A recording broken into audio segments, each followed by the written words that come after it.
పరిశుభ్రత. Let's start my topic.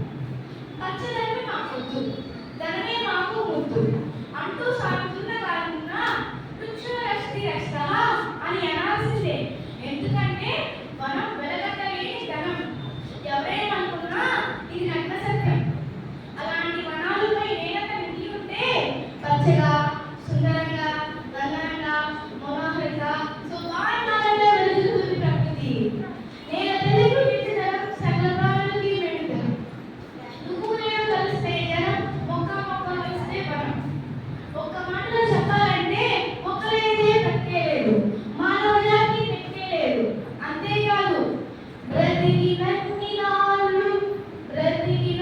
నాళ్ళు ఫలములిచ్చుటే కాదు, చచ్చి కూడా చీల్చి ఇచ్చుదను.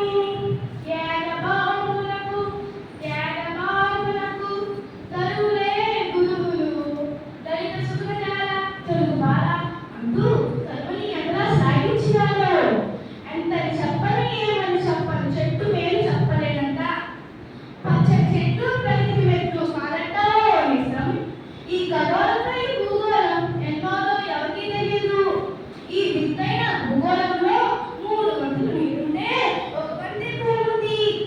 అంటే ఎక్కువ నీటితో నిండి ఉండాలనేదే కదా సృష్టి ధర్మం. ఆ ఎక్కువ నీటిని మనకి దక్కాలన్నా, సృష్టిలో జీవం ఉండాలన్నా మొక్కే మూలం. మెక్కడానికైనా మొక్కడానికైనా మొక్కే ఆధారం.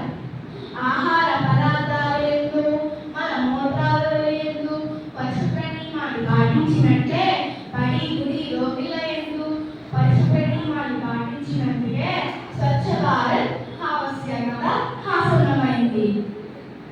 నువ్వు నేను వేసిన వ్యర్థం అపరిశుభ్రతై అవధినే కబలించి వేస్తుంటే